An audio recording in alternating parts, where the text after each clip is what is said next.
ఏపీలో ఏ ఢిల్లీలో చేశారు కదా! దానిపైన మీ జనసేనకి మీరే ఏ విధంగా అంటే స్పందిస్తారు? ఒక Pawan common man, Kalyan not party, common మ్యాన్‌గా చెప్తాను నేను. హ్మ్. ఇంకా 2 నెలలు కూడా అవ్వలేదు. ఏది గవర్నమెంట్ ఫార్మ్ అయ్యి. ఎవడో అంటాడంట వర్షం పడిపోతుంది నాకు గొడుగు పెట్టలేదని ఆ టైప్ అతను.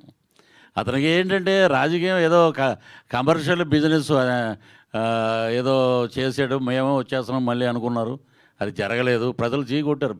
ప్రజలు చీకొడితే ఎవడైనా దిగిపోవాల్సిందే. వీళ్ళేమో పెద్ద ఏమన్నా తోపులేం కాదు వీళ్ళు.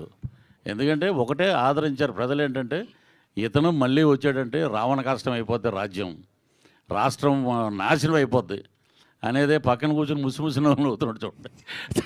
తను తెగ చేశాడు ఇంటర్వ్యూలు అప్పుడు, ఫేవర్ ఆఫ్ వైఎస్ఆర్సీపీ అని.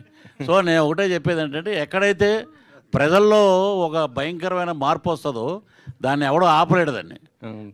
అప్పుడు 151 గెలిచినప్పుడు ఈవీఎం ట్యాంపరింగ్లు లేవు.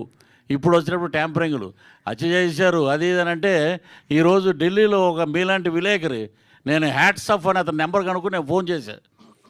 మీ బాబాయిని చంపేసినప్పుడు ఢిల్లీలో వచ్చి ధర్నా ఎందుకు చేయలేదు బాబు అని అడిగాడు. ఏం మాట్లాడలా, క్వశ్చన్స్ లేవు, మాటలు లేవు అంటారు చూసారా. ఆ టైపు ఇక్కడ అద్భుతంగా ప్రభుత్వం జరుగుతుంది. డిప్యూటీ సీఎం కొణిదెల పవన్ కళ్యాణ్ గారు తాట తీస్తున్నారు, ఒక్కొక్కరిని అద్భుతంగా పరిపాలిస్తున్నారు చంద్రబాబు నాయుడు గారు అందరూ. So government is very happy. ఈ కొత్త గవర్నమెంట్లో జ్యువెల్ థీఫ్ రావటం నిజంగా చాలా హ్యాపీ. అవునా?